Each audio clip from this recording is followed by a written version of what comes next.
Good morning, everyone. And thank you all for being here. It's an honor for the State Department to host the first ever Ministerial to Advance Religious Freedom. This event truly reflects President Trump's ironclad commitment to protecting this important liberty.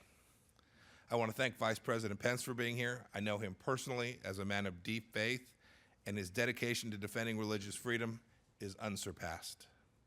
I also want to thank Ambassador Brownback from the great state of Kansas and the entire International Religious Freedom team for executing this vital mission and putting together this incredibly unique event. As the first ever event of its kind, we didn't know exactly what the response would be. Look around you. It's fantastic. The reaction has indeed been overwhelmingly positive. I want to announce right now we will do this again next year.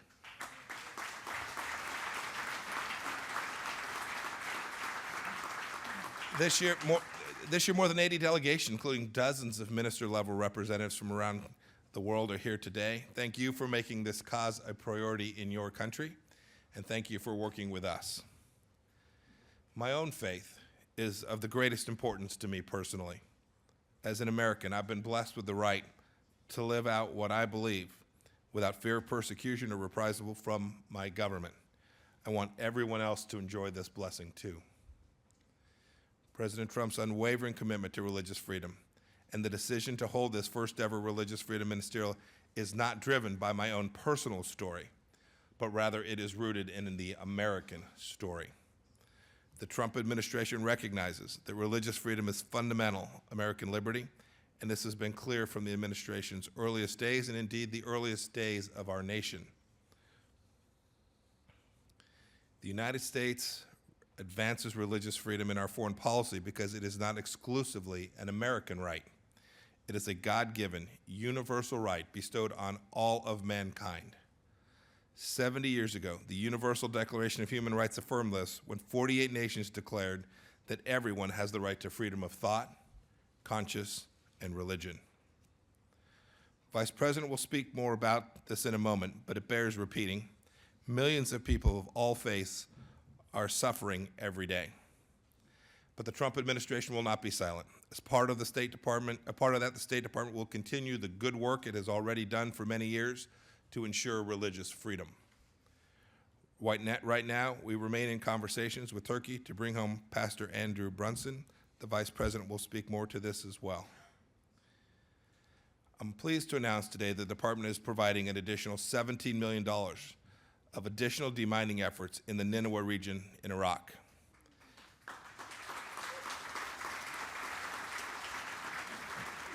This is on top of the $90 million we have provided countrywide in this year alone. The additional funding will help us make more progress in clearing minds from areas with large population of religious minorities who were subject to ISIS genocide. On that note, I want to recognize the survivors of religious persecution who are with us here today. We honor your personal courage, your depth of conviction, and that you have done so in spite of great violence done to yourselves and to your families. God bless you.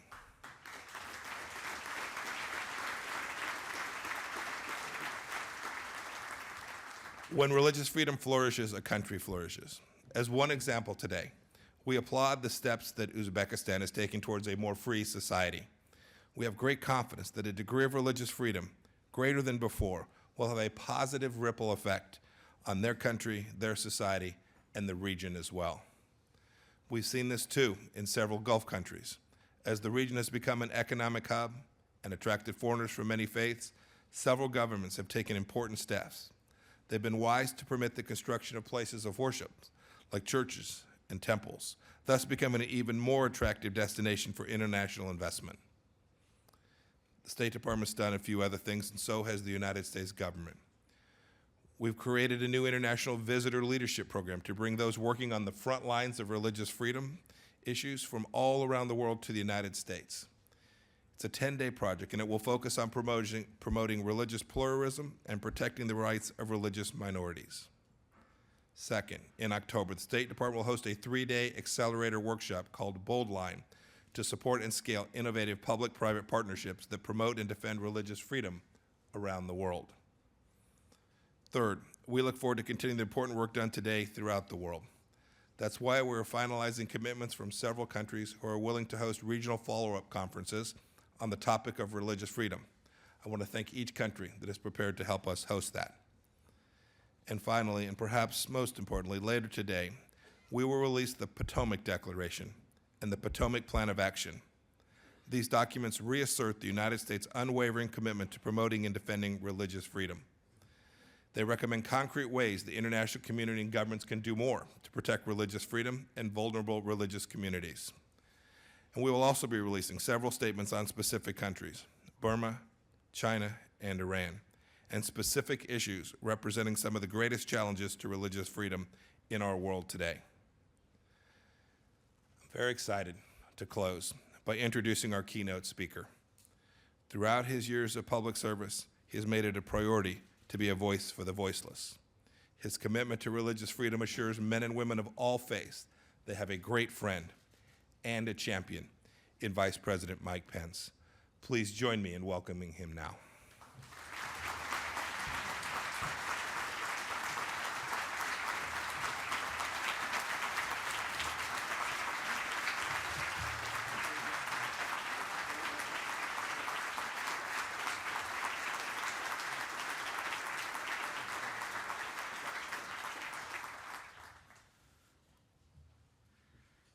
Thank you, Secretary Pompeo.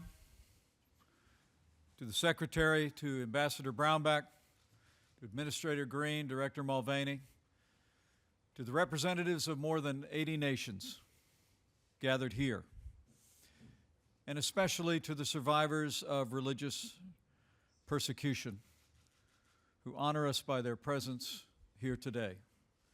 It is my great honor to address this first ever and first annual Ministerial to advance religious freedom.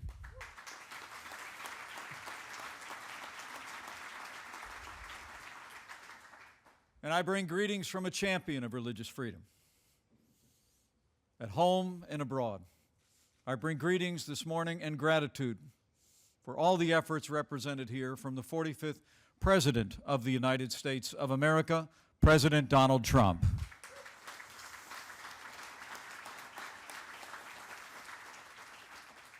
As President Trump has said on many occasions, the United States of America is a nation of faith, and religious freedom is a top priority of this administration. Since the earliest days of our nation, America has stood for religious freedom. Our earliest settlers left their homes to set sail for a new world where they could practice their faith without fear of persecution. Our forebears carved protections for religion into the founding charters and their early laws. And after this great nation secured our independence, the American founders enshrined religious freedom as the first freedom in the Constitution of the United States. And America has always and will always lead the world by our example. As our first president, George Washington, wrote in his famous letter to the Hebrew congregation in Newport, he said, and I quote, "The United States of America has given to mankind a policy worthy of imitation. For here, as he said, to bigotry no sanction, to persecution no assistance. We require only that they who live under our protection should demean themselves as good citizens." And in the long history of this nation, religious freedom has been our first freedom. But as our founders knew, this precious liberty is endowed not by government, but by our Creator. And we believe that it belongs not just to the American people, but to all people so endowed.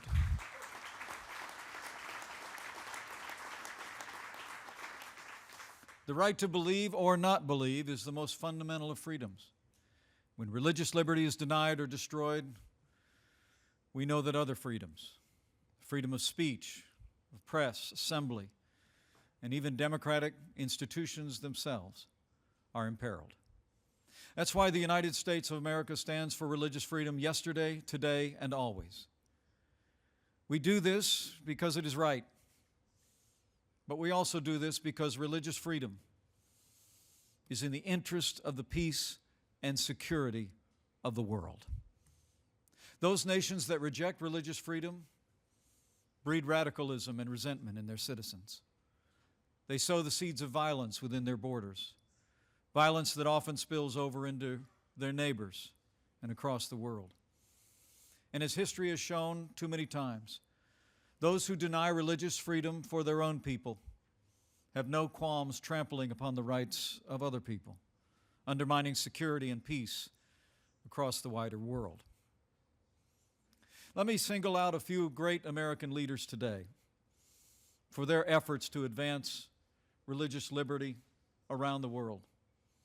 First and foremost, let me invite you to thank the United States Secretary of State, Mike Pompeo, for bringing together this historic ministerial.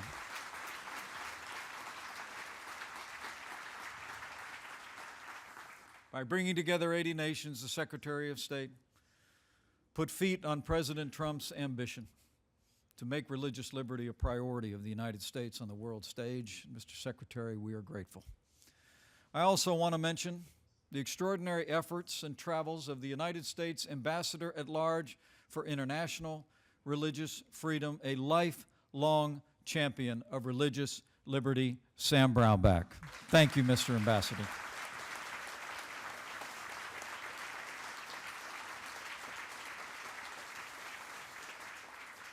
As the Secretary and Ambassador Brownback know, while the discussions that have taken place this week are promising, we have much work to do. For today, tragically, a stunning 83% of the world's population live in nations where religious freedom is either threatened or even banned. The victims of religious persecution face economic sanctions. They're often arrested and imprisoned. They're the target of mob violence and state-sanctioned terror.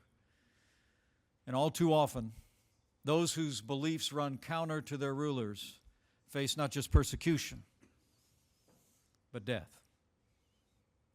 The list of religious freedom violators is long. Their crimes and oppressions span the width of our world. Here in our hemisphere, in Nicaragua, the government of Daniel Ortega is virtually waging war on the Catholic Church. For months, Nicaragua's bishops have sought to broker a national dialogue following pro-democracy protests that swept through the country earlier this year. But government-backed mobs armed with machetes and even heavy weapons have attacked parishes and church properties, and bishops and priests have been physically assaulted by the police. We're joined today by Father Raul Zamora, who shepherds a flock at Divine Mercy Church and is a hero of the faith. Last week, the Ortega government laid siege to his church after more than 200 students sought shelter there, and 2 students lost their lives. They joined the more than 350 courageous Nicaraguans who have died in the cause of freedom this year alone. Let me say to you, Father, our prayers are with you, and the people of America stand with you for freedom of religion and freedom in Nicaragua.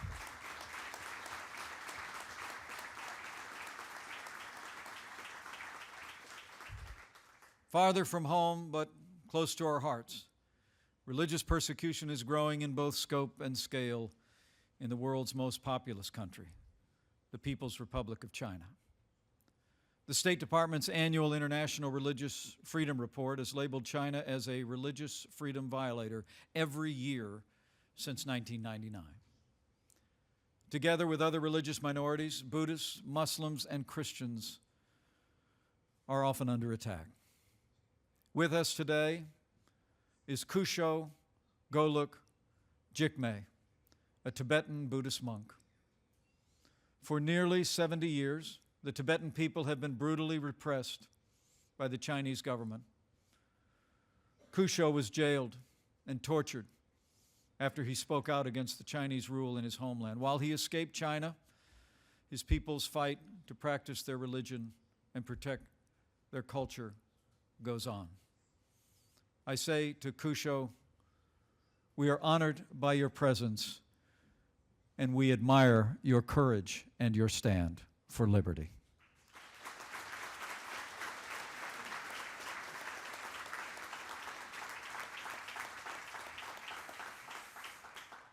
Sadly, as we speak as well, Beijing is holding hundreds of thousands and possibly millions of Uyghur Muslims in so-called re-education camps, where they're forced to endure around-the-clock political indoctrination to denounce their religious beliefs and their cultural identity as the goal.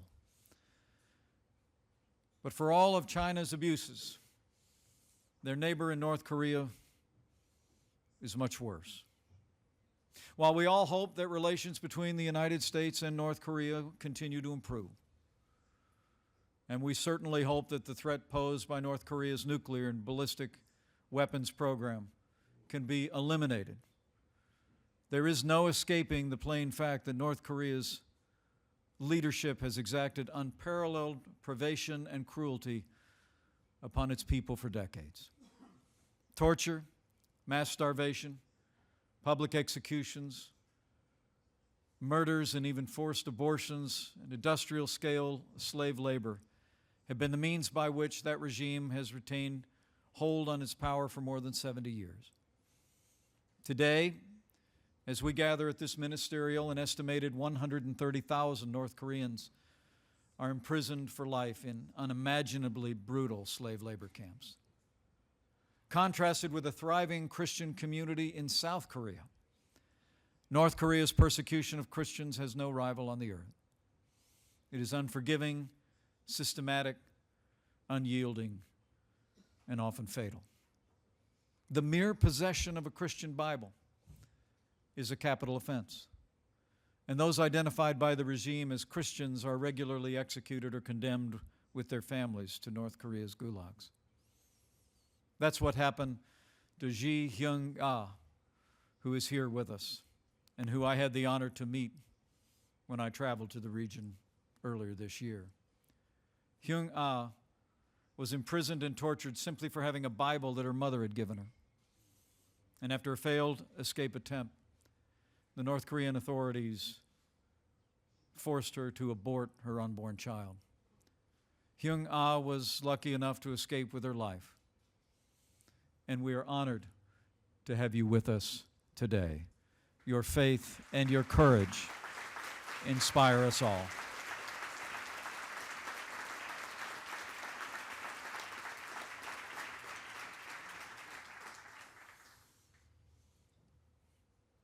In Russia, more than 170,000 Jehovah's Witnesses face similar persecution to other countries around the world. They're legally banned from practicing their faith. Government agents have seized Jehovah's Witnesses headquarters near St. Petersburg, raided their prayer halls across the country, and arrested and imprisoned scores of believers. And turning our attention to the leading state sponsor of terror, the Islamic Republic of Iran. We recognize that the Iranian people enjoy few, if any, freedoms, least of all the freedom of religion. Christians, Jews, Sunnis, Baha'is, and other minority religious groups are denied the most basic rights enjoyed by the Shia majority. And they are routinely fined, flogged, arrested, assaulted, and even killed. In 2016 alone, 20 Sunni Kurds were executed for the crime of allegedly waging war against God, simply for practicing their faith. And the people of the United States of America have a message to the long-suffering people of Iran. Even as we stand strong against the threats and malign actions of your leaders in Tehran, know that we are with you. We pray for you. And we urge you, the good people of Iran, to press on with courage in the cause of freedom and a peaceful future for your people.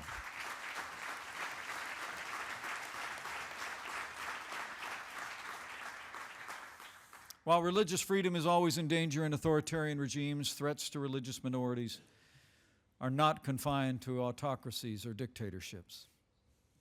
They can and do arise in free societies as well, not from government persecution, but from prejudice and hatred. In Europe, where religious freedom was born as a principle and is enshrined in law, sadly, religious intolerance is on the rise in many quarters. Just 70 years after the Holocaust, attacks on Jews, even on aging Holocaust survivors, are growing at an alarming rate. Last year, hate crimes against Jews hit a record high in the United Kingdom. And in the same period of time, there were an average of nearly 4 attacks against Jews every day. In France and Germany, things have gotten so bad that Jewish religious leaders have warned their followers not to wear kippas in public for fear that they could be violently attacked. And in too many cases, that's exactly what's happened. From the 2012 murder of 4 small children outside their Jewish school in Toulouse to the 2016 terrorist assault on a Paris kosher supermarket, the world has watched in horror as these attacks on Jewish people have taken place. It is remarkable to think that within the very lifetimes of some French Jews, the same French Jews that were forced by the Nazis to wear identifiable Jewish clothing, that some of those same people are now being warned by their democratic leaders not to wear identifiable Jewish clothing. These acts of violence and hatred and anti-Semitism must end.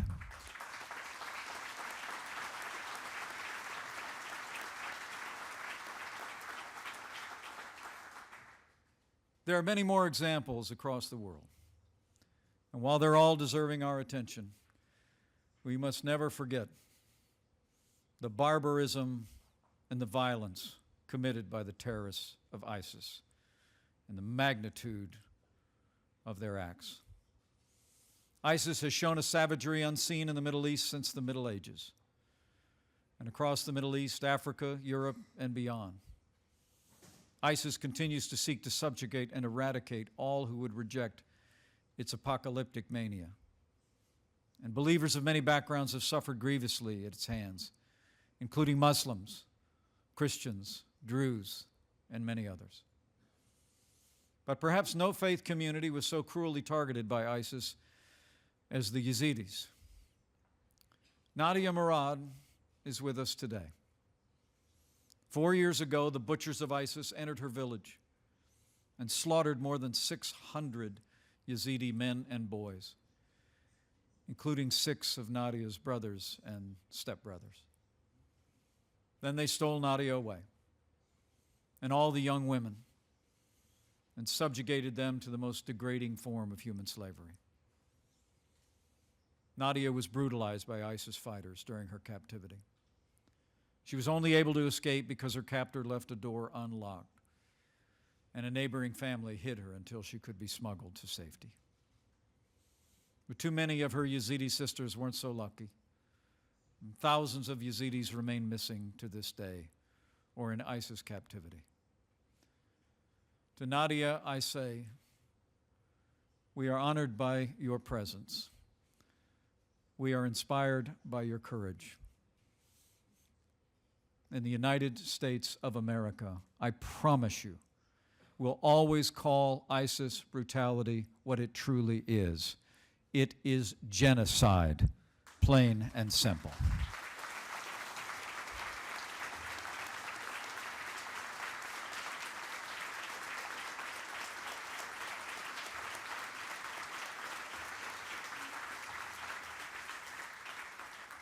Nadia, thank you for being with us and for your courage. The suffering of the Yazidi people and all the victims of ISIS has sickened the American people and mobilized this president and this administration to action. From the very first days of this administration, President Trump directed our military to take decisive action along with our coalition partners to confront ISIS. And thanks to the courage of our armed forces, I am proud to report that ISIS is on the run, their caliphate has fallen, and I promise you we will not rest or relent until ISIS is driven from the face of the earth.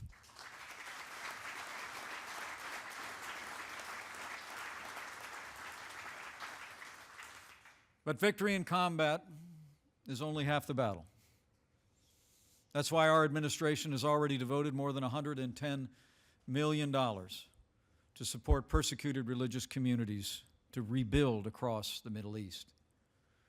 The United States is also committed to ensure that religious freedom and religious pluralism prosper across the Middle East as well. To that end, America is launching a new initiative that will not only deliver additional support to the most vulnerable communities, but we trust that it will also embolden civil society to help stop violence in the future. It's my privilege as Vice President to announce today that the United States of America will establish the Genocide Recovery and Persecution Response Program effective today.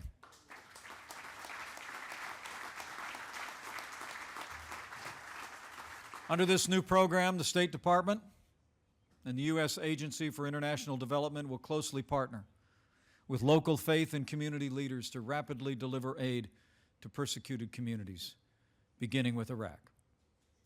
Crucially, this support will flow directly to individuals and households most in need of help. And this program will bring together funding not only from the United States government, but from the vast network of American philanthropists and believers who share our desire to support our brothers and sisters in faith as they rebuild after years of suffering and war. America will help the victims of ISIS reclaim their lands, rebuild their lives, and replant their roots in their ancient homelands so that all religions can flourish once again across the Middle East and the ancient world.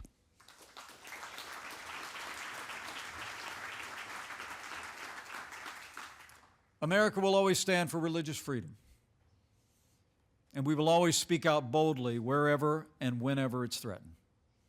To that end as well, the United States is also launching a new initiative to leverage our resources together with other nations to support those who fight for religious freedom and suffer from religious persecution.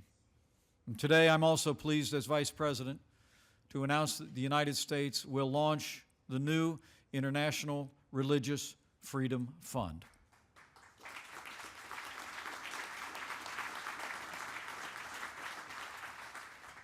America is proud to launch and support this program, and we're earnest in our appeal to all the nations gathered here and around the world that you might join us in this fund. Together we will champion the cause of liberty as never before, and I believe that our combined leadership will make a difference for freedom of faith for generations to come. We will never lose sight of the true importance of religious freedom. It's about beliefs. It's about faith, discovering truth, the ability to live out that truth in one's life. It's also about community and communal responsibility. It's about the inalienable right to believe what we wish and not be disturbed for that belief. It is, in a very real sense, the first freedom of everyone in the world. To all the victims of persecution who are here with us today, many of whose stories I've had the opportunity to tell, and those that I have not know this, we are with you. The people of the United States are inspired by your testimony and your strength and your faith, and it steels our resolve to stand for your religious liberty in the years ahead. But as we gather today, there's one victim of religious persecution that bears mentioning as well. A victim of persecution who is not with us, an American named Pastor Andrew Brunson. Pastor Andrew Brunson is an American citizen who's lived in Turkey for more than 2 decades, raising his family there, sharing the gospel of Jesus Christ faithfully in his ministry. In 2016, Pastor Brunson was arrested by Turkish authorities as part of a massive crackdown following a failed coup attempt. Tens of thousands of journalists, activists, judges, army officers, teachers, and others were arrested and remain in prison to this day. Pastor Brunson was imprisoned without being charged for more than a year. And when the Turkish government finally indicted him, they accused him allegedly of dividing and separating Turkey by simply spreading his Christian faith. Pastor Andrew Brunson is an innocent man. There is no credible evidence against him. Our entire administration has worked tirelessly to secure Pastor Brunson's release. Yesterday, Turkey released Pastor Brunson from prison, only to place him under house arrest. This is a welcome first step, but it is not good enough.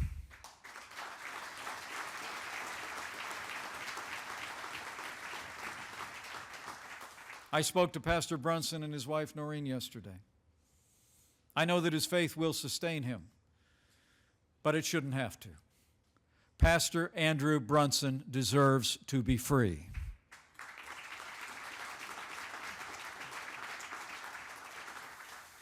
Today we're honored to be joined by a member of his family, his daughter Jacqueline. To Jacqueline, I promise you, as I told your father yesterday, President Trump and I will continue to fight to secure your father's full release until he is restored to your family and returns to the United States of America.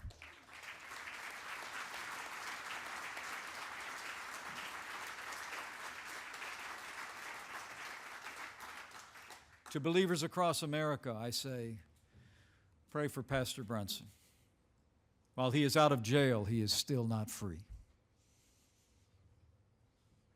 And to President Erdogan and the Turkish government, I have a message on behalf of the President of the United States of America.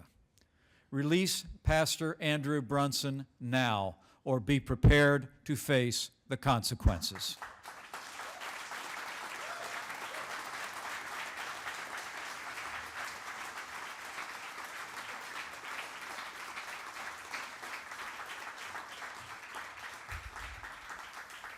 If Turkey does not take immediate action to free this innocent man of faith and send him home to America, the United States will impose significant sanctions on Turkey until Pastor Andrew Brunson is free.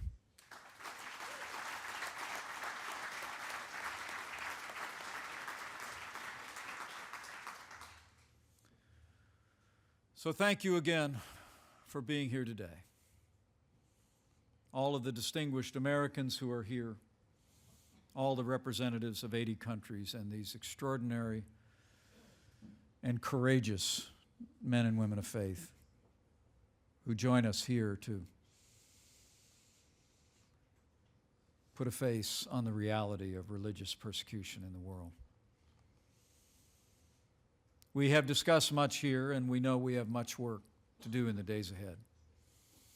But as we labor, I think we can take confidence from what we have heard in this place and the determination of the nations gathered here to advance the cause of religious liberty. Our cause is just. We're advancing the first freedom that is essential to the people of all of our nations and to the world. In America, we prove every day that religious freedom buttresses all other rights. It provides a foundation on which a society can thrive. Here in America, believers of all backgrounds live side by side, adding their unique voices to the chorus of our nation, proving that religious freedom means not only the right to practice one faith, it lays a foundation for boundless opportunity, prosperity, security, and peace. The American people will always cherish religious freedom. And we will always stand with people across the world who stand for their faith. So today I want to close with faith. Faith in the good people of this nation of faith, the United States of America, who from our founding have cherished that foundation of belief and cherish it still. Faith in our president, whose deep commitment to religious liberty at home and abroad has been evident every day of this administration.